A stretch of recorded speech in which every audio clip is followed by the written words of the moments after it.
Assalamualaikum warahmatullahi wabarakatuh. Om Swastiastu, salam nama budaya, salam kebajikan, salam rahayu untuk kita semua. Sahabat Barada Official, alhamdulillah kita bisa berjumpa lagi di channel Barada Official. Namun kali ini Barada Official The Comedy Horror Explore tidak akan explore misteri ya, melainkan akan cerita misteri yang kebetulan cerita ini betul-betul terjadi dan saya alami secara pribadi, dan akan saya ceritakan kepada Anda semua, tentunya para subscriber, para viewer Barada Official, sahabat-sahabat Barada Official dimanapun Anda berada. Cerita ini berawal sekitar tahun 2007 ya, dan itu betul-betul terjadi kepada diri saya tatkala saya tinggal di sebuah kota kecil di Bandung Barat sana ya.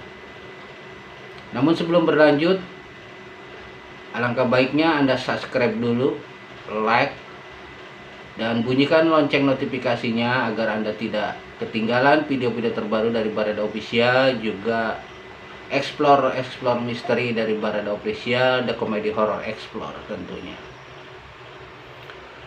Baik sahabat Barada Official, mari kita mulai ceritanya. Kita awali dari sebuah kota kecil di Bandung Barat. Kala itu saya adalah seorang kepala rumah tangga ya. Namun kala itu saya baru saja beralih dari kota Bekasi menuju Bandung sana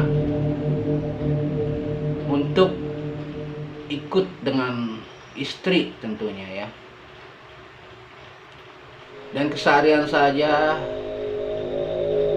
adalah sebagai pekerja serabutan, di samping menjadi seorang petani dengan mencari nafkah, yaitu sebagai pekerja serabutan. Dan aktivitas keseharian saya adalah terkadang menjadi buruh tani ya.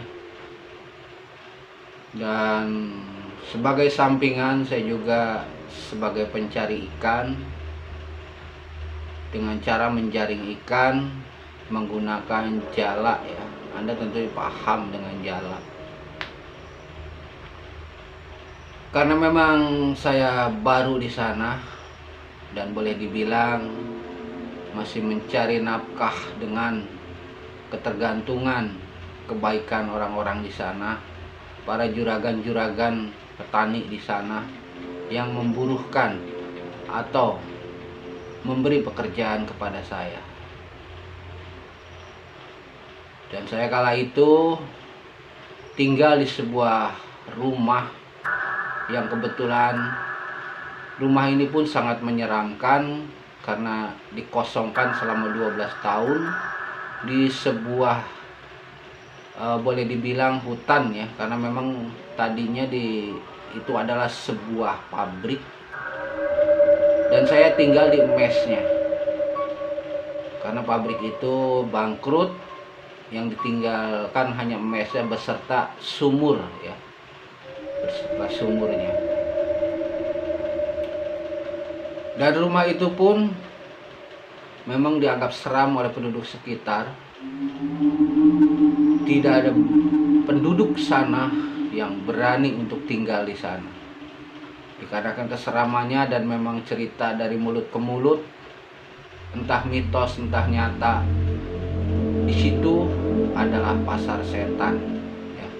Dan setiap malam Sabtu atau malam Selasa apabila ada yang beruntung akan menemui sebuah pasar di situ ya. Namun pasar itu adalah pasar goib atau pasar setan. Namun karena kemiskinan, karena memang saya baru pindah, akhirnya dengan memberanikan diri, la haula wala quwata, saya berani tinggal di tempat itu bersama keluarga tentunya. Namun sebelum Saya menempati tempat itu, saya juga izin atau pamit dengan penghuni-penghuni makhluk astral di situ. Dan betul sekali, ketika malam pertama saya pindah, tidak satu orang pun yang menemani saya. Coba Anda bayangkan. Namun itu, demi keutuhan rumah tangga kami, akhirnya saya tetap nekat untuk tinggal di rumah itu. Dan alhamdulillah ya, untuk keluarga saya atau anak istri saya tidak ada gangguan. Karena memang di awalnya saya berpesan, jikalau memang kalian mau menampakkan diri, tidak usah mengganggu keluarga saya, silahkan kalian datang ke saya melalui mimpi ataupun menampakkan diri, tapi jangan sekali-kali menampakkan diri kepada keluarga saya atau anak istri saya. Nah, alhamdulillah sahabat Berada Official, tidak ada, dan istri pun alhamdulillah beserta anak tidak pernah mengalami hal-hal aneh di sana. Baik, singkat cerita, keseharian saya setelah beraktivitas, karena kalau di sana ya kita kerja itu setengah hari ya. Untuk menjadi buruh tani itu dari mulai pukul 6 pagi sampai pukul 12. Kala itu dibayar 15.000 ya, kala itu tahun 2007. Untuk istilah sananya itu ngebedug ya, ngebedug. Dan itu saya hanya mendapatkan 3 batang rokok, 1 gelas kopi, sarapan ala kadarnya, makan, pulang. Dan selepas saya menjadi buruh tani, untuk mencari sampingan tambahan, saya berburu ikan dengan menjaring atau menjala ke sebuah sungai yang saya sebutkan aja di sini, sungainya adalah Sungai Citarum ya. Sungai Citarum. Dan kami tinggal di daerah perbatasan Bandung Cianjur yang dibatasi, dipisahkan dengan sebuah sungai, yaitu Sungai Citarum. Nah, disitulah saya mengais rezeki, mencari ikan untuk mencari tambahan keluarga kami tentunya. Hari demi hari saya lalui, walaupun medan yang harus saya tempuh luar biasa. Saya harus menempuh perjalanan setengah jam, menuruni sebuah jurang yang terjal dengan merambat-rambat atau menggapai-gapai pada bebatuan, karena memang sungainya curam sekali. Mungkin kalau Anda pernah lewat di jembatan Raja Mandala, Anda akan tahu ya betapa curamnya sungai itu. Saya melewati hutan dulu, baru saya sampai ke bawah. Dan itu pun saya harus istirahat dulu karena lelahnya menempuh perjalanan. Bayangkan turun aja dari atas, saya mencapai air itu lelah, apalagi naik ya. Bisa Anda bayangkan sendiri. Dan hari demi hari terus berlalu. Di suatu hari, pas kalau tidak salah hari itu adalah hari Selasa ya, dan saya mencari ikan tidak membuahkan hasil. Kala itu akhirnya saya berubah pikiran, daripada pulang tidak membawa hasil, akhirnya saya mengais apa saja yang ada di hutan. Dan kebetulan di sisi-sisi sungai itu adalah hutan. Dan akhirnya saya masuk ke sebuah hutan kecil. Di situ ada sebuah pohon yang kalau orang sana bilang itu pohon apa ya, kalau seperti pohon kluih ya, kalau orang sana bilang pohon kluih ya. Akhirnya saya mencari buah kluih untuk bahan makanan pulang. Saya naik ke pohon itu, karena memang pohonnya sangat besar, jadi saya naiknya tidak melalui pohon, jadi melalui pohon lain dengan merambat seperti itu ya. Karena pohonnya memang luar biasa besar, dan pohonnya itu adalah sangat tua mungkinnya, karena eh, di pohon batang itu, di batang pohon itu sudah bolong ya, sudah bolong, mungkin karena dimakan usia, rapuh atau gimana ya. Dan setelah saya mendapatkan beberapa butir buah kluwi, tidak jauh dari situ ada sebuah air terjun, yang mana airnya itu adalah mengalir meninduk ke Sungai Citarum. Dan saya bersih-bersih di sana, sekaligus saya mandi ya. Setelah itu saya pulang dengan hanya membawa hasil beberapa buah kluwi ya. Dan singkat cerita, saya pun sampai di rumah, dan kala itu keluarga saya membuatkan secangkir kopi sambil saya menikmati rokok lintingan, karena memang di sana itu rata-rata rokoknya rokok lintingan ya, rokok pakpir ya kalau orang sana bilang. Namun selama saya menikmati kopi itu, semakin dirasa kepala saya semakin berat, dan badan saya pun panas ya. Bicara dalam hati, jangan-jangan saya akan sakit. Benar ternyata, saudaraku. Malamnya saya panas luar biasa, sampai keluarga saya kalap karena memang saya mengigau panas luar biasa, dan saya jatuh sakit ya. Kalau tidak salah, saya diserang sakit itu sekitar 3 hari. 3 hari saya sakit ya. Dan setiap saya bermimpi, itu saya berjalan di dalam mimpi saya itu di sebuah jalan raya yang sepi.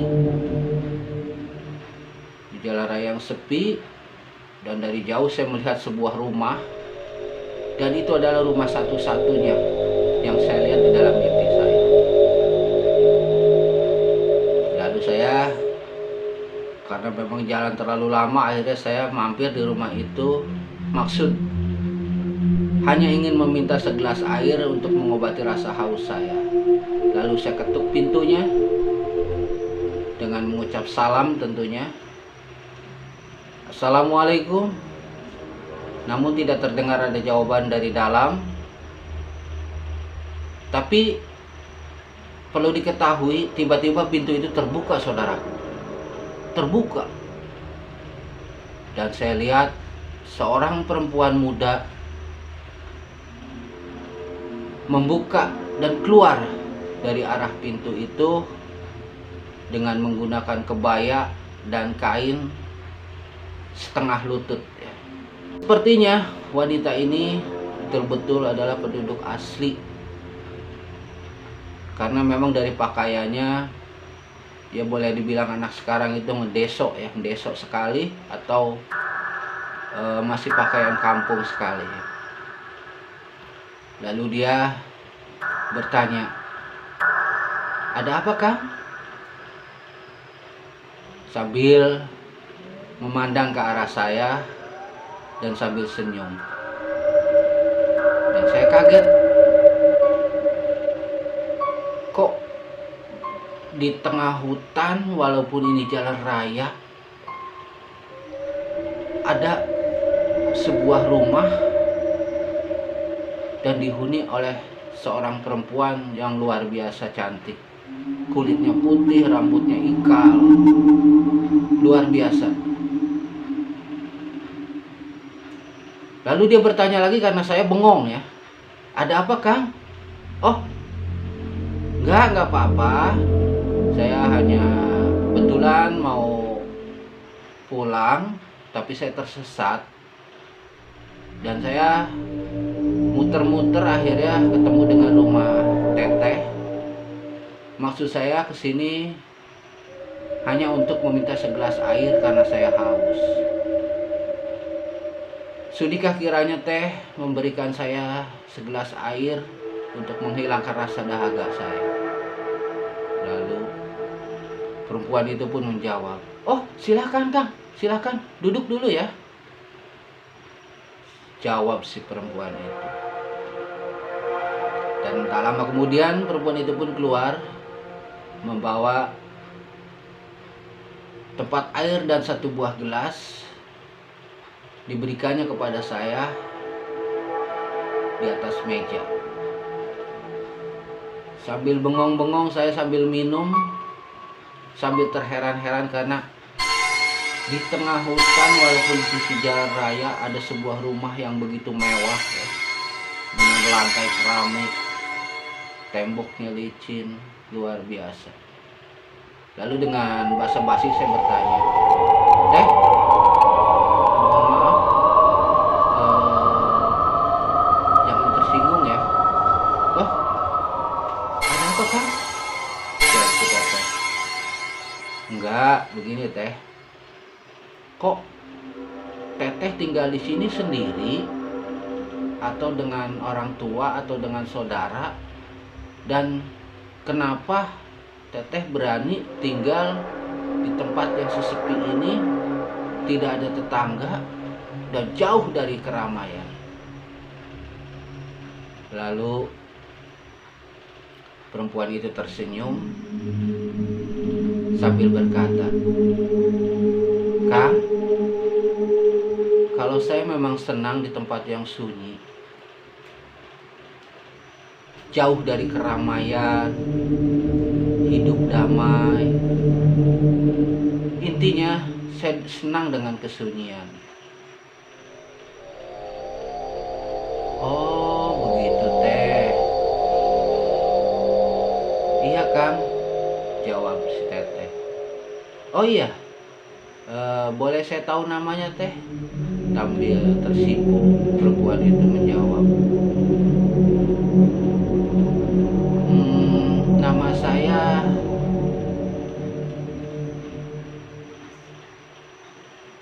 Yani Kang," sambil agak ragu-ragu menyebutkan namanya. "Oh, Yani, iya, iya Kang. Teteh Yani di sini tinggal sendiri atau dengan orang tua?" pada Teh Yani. Lalu Teh Yani menjawab, "Saya tinggal bersama kakak saya Kang, sama seorang perempuan dan anak saya." "Oh, si Teteh sudah punya suami?" jawab saya kepada beliau. Memang jujur saya juga ada sir gitu ya, namanya laki-laki melihat perempuan cantik ya seperti itu ya.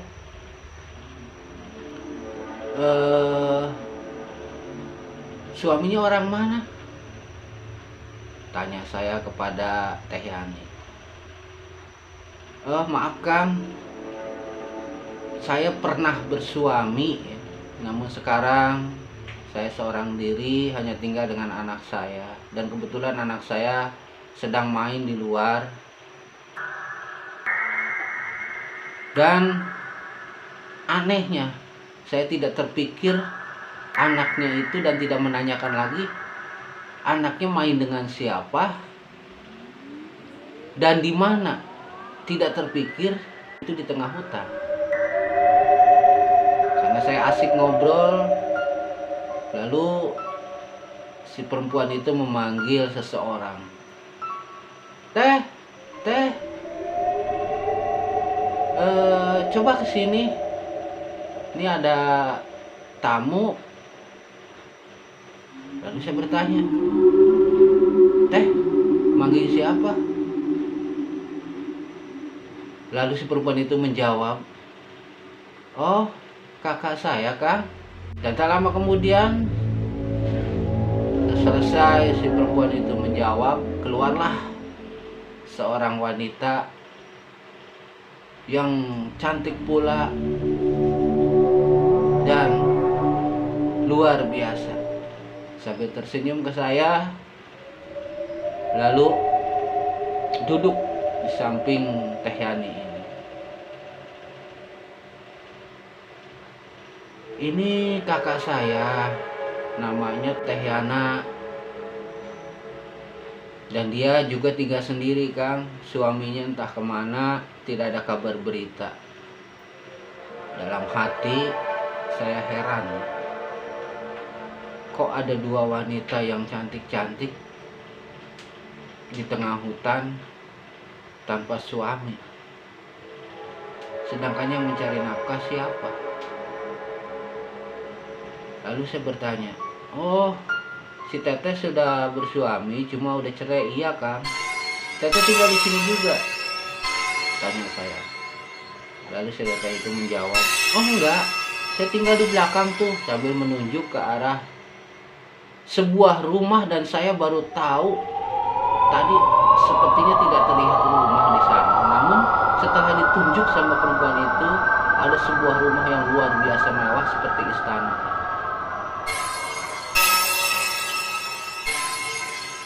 Dan dia terheran-heran saya memandang. Pantas ternyata ada dua rumah di sini. Dan akhirnya saya cerita panjang dan saya merasa betah ya tinggal di sini, bercerita dengan dua wanita itu. Dan akhirnya wanita itu izin si kakaknya ini mau pulang, dan saya pun merasa malu karena saya juga harus pulang karena sudah lama bertamu di sana. Akhirnya saya pamit pulang dan perempuan itu mempersilahkan saya pulang, dan saya pun meninggalkan rumah itu. Dan sekilas saya melirik ke arah perempuan yang tadi namanya Yani ini, si adiknya yang tadi pulang ya. Dia seperti memandang saya sambil tersenyum. Jujur, namanya seorang laki-laki ada perasaan gimana gitu ya. Anda mungkin pahamlah yang saya maksud. Dan sampai di situ ceritanya saya terbangun dari mimpi saya, dan ternyata itu adalah sebuah mimpi. Dan saya masih tetap merasa tidak enak badannya karena memang posisi masih sakit. Setelah saya bangun, ternyata saya sedang dikompres dengan istri saya karena memang badan saya katanya panas. Berulang lagi, besok malamnya saya akhirnya mimpi lagi. Dan dalam mimpi itu saya main lagi ke tempat itu, bertemu perempuan itu lagi, dan terus berulang sampai 3 kali mimpi saya bertemu dengan perempuan itu. Dan di mimpi yang ketiga itu saya akhirnya lama ngobrol di situ, dan perempuan itu sudah semakin akrab dengan saya hingga dia di suatu saat atau di suatu ketika saya sedang main di situ, dia mendekati saya sambil dia bercerita malu-malu, Kang, Akang tinggal di atas ya? Tanyanya. Lalu saya menjawab, iya teh, di kampung atas sana. Oh iya Kang, kenapa teh? Perempuan itu bertanya lagi. Akang, jujur ya, saya semenjak ketemu Akang, saya terpikat sama Akang, dan saya kepingin menjadi istri Akang. Saya tahu Kang, Akang gak usah cerita, saya tahu Akang itu punya suami, punya istri. Tapi saya ikhlas kok Kang menjadi istri kedua Akang. Tidak apa-apa, saya ikhlas. Saya kaget dong tentunya. Dia tahu saya sudah beristri, tapi dia mau gitu ya untuk menjadi istri kedua. Lalu saya jawab dengan heran dan juga rasa bahagia karena memang saya juga suka ya. Jujur saya juga suka. Teh, saya ini orang gak punya untuk makan sehari-hari, menafkahi anak istri saya aja sebagai buruh serabutan dengan mencari ikan juga di bawah sana. Ya, saya mengambil menunjuk ke arah sebuah sungai karena memang tidak jauh dari situ ada sebuah sungai yang biasa saya datangi untuk mencari ikan. Tapi tiba-tiba perempuan itu menjawab, "Kang, Akang tidak usah menceritakan ekonomi, Kang. Saya rasa saya cukup di sini ekonomi, yang penting Akang siap atau tidak untuk menjadi suami saya. Masalah ekonomi nanti saya yang tanggung. Akang mau apa, tinggal ngomong sama saya. Maaf, bukan saya sombong. Orang tua saya karena memang di sini juga ya boleh dibilang berkuasa di sini. Dan itu adalah kebun," sambil menunjuk ke arah depan, "itu adalah kebun saya dan keluarga saya. Jadi Akang cukup bicara atau jawab mau atau tidak menjadi suami saya." Dan sontak saya kaget ya, karena memang didera oleh pertanyaan yang betul-betul memojokkan saya. Di satu sisi saya sayang keluarga saya, di sisi lain saya juga ada rasa suka dengan perempuan itu. Ketika saya sedang terbengong atau tidak menjawab, perempuan itu berkata lagi, "Kang, kita besarkan anak ini, anak saya." Dan anehnya tiba-tiba ada seorang anak di situ, seorang anak laki-laki ya, di samping dia. Atau memang saya nggak memperhatikan. Dan anak ini pun sudah saya tanya tidak apa mau menjadi anak tiri Akang. Yang penting Akang siap atau tidak untuk menjadi suami saya. Tidak usah memikirkan ekonomi atau harta. Saya yang menjamin kehidupan Akang, termasuk ekonomi istri Akang di sana. Saya yang menjamin, jawab dia. Lalu saya menjawab, "Teh, mohon maaf ya Teh ya, saya tidak bisa menjawab sekarang. Saya harus pikirkan dulu, saya minta waktu sehari 2 hari." "Oh iya Kang, jangan lama-lama, saya tunggu jawabannya Kang ya," jawabnya. Dan tak lama kemudian saya pun pamit pulang. Sepanjang jalan saya memikirkan, bimbang. Jadi bimbang antara mau atau tidak mau. Misalkan saya tidak mau, saya hidup dalam kesusahan.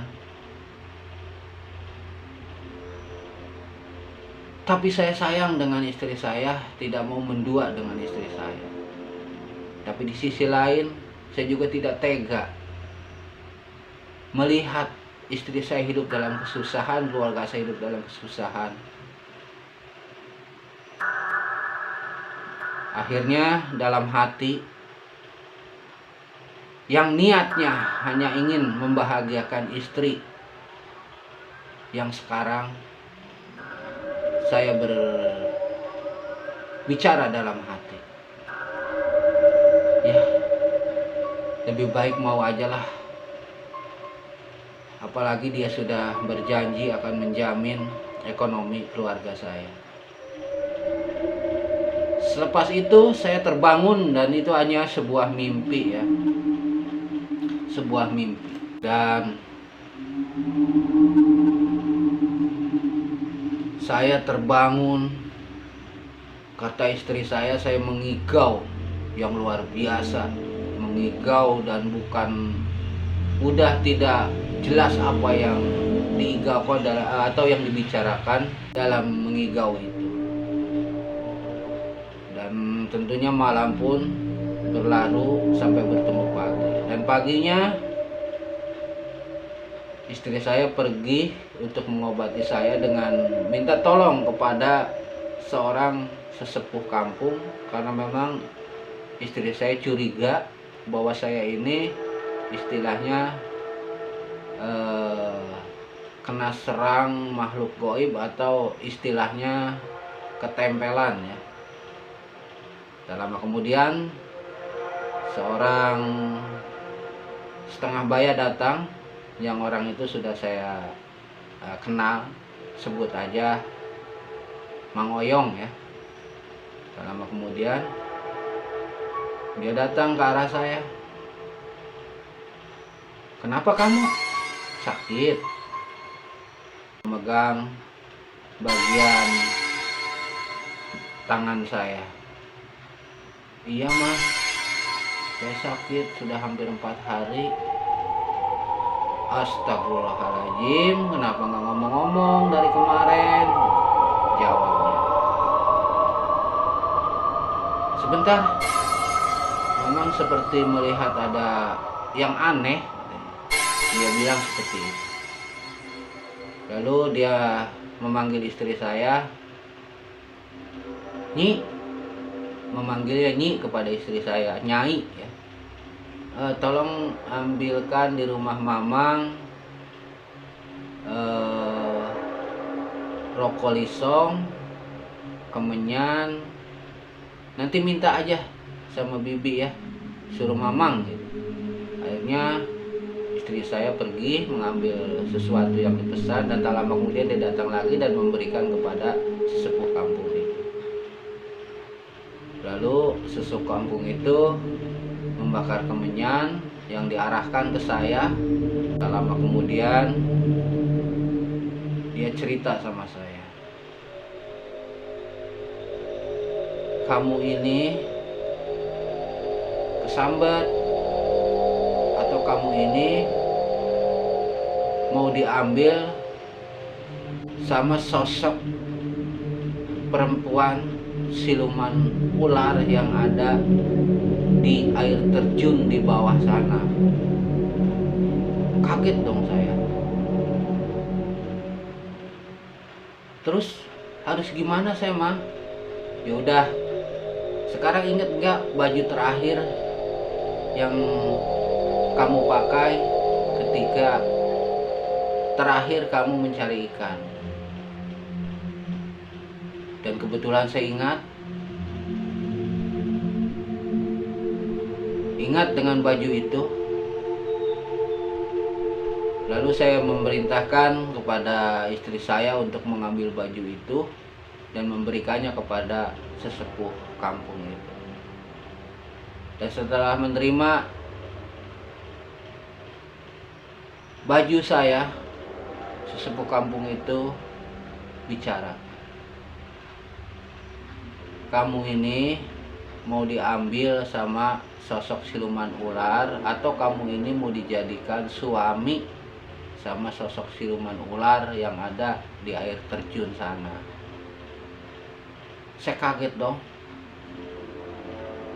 Dan bertepatan dengan itu saya berpikir ke arah mimpi saya yang semalam. Oh, berarti yang semalam saya impikan itu adalah sosok siluman ular, dan apa yang diceritakan sama sesepuh kampung itu tepat. Perempuan itu minta dinikahi sama saya, dan sesepuh kampung itu bilang bahwa saya akan dijadikan suaminya. Lalu saya bicara sama sesepuh kampung itu, "Mang, terus gimana ini Mang? Tolong saya Mang," ujar saya. Lalu sesepuh kampung itu menjawab, "Udah, kamu tenang aja, kamu tunggu di sini. Ini maksud saya meminta baju kamu ini untuk dijadikan tumbal di sana atau penukar diri kamu." "Oh iya mah, silahkan." Dan gak lama kemudian sekampung itu pun pergi, pamit meninggalkan rumah saya menuju ke sebuah air terjun yang ada di sana.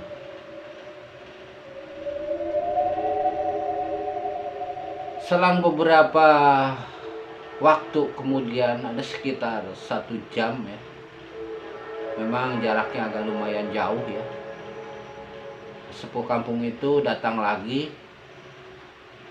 menemui saya.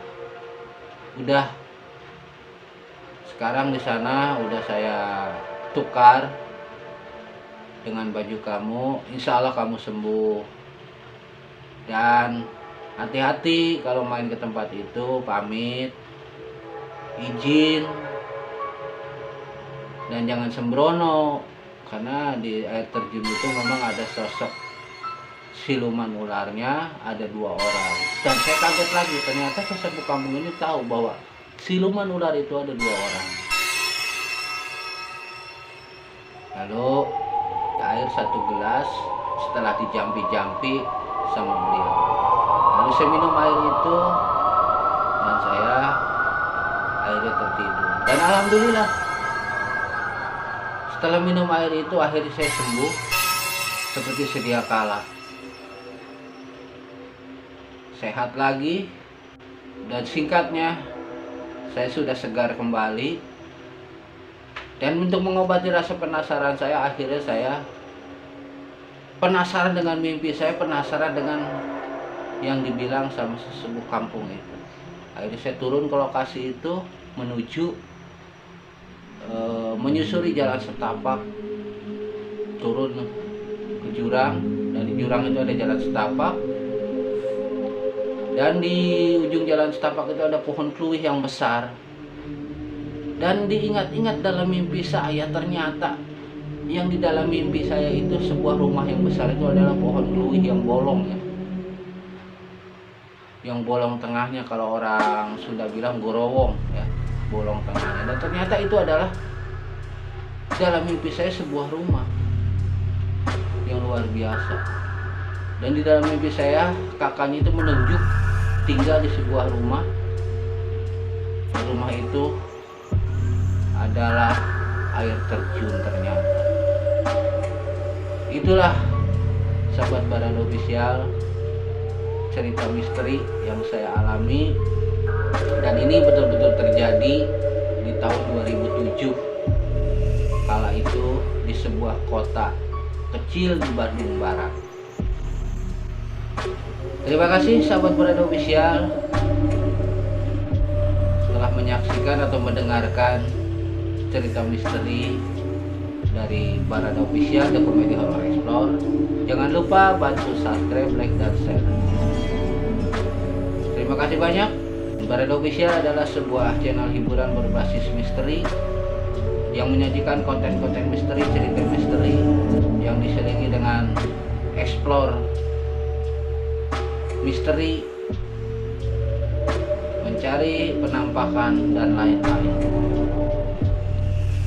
Adapun masalah goib, mereka memang ada, berdampingan dengan kita, hidup berdampingan dengan kita, hanya berbeda dimensi.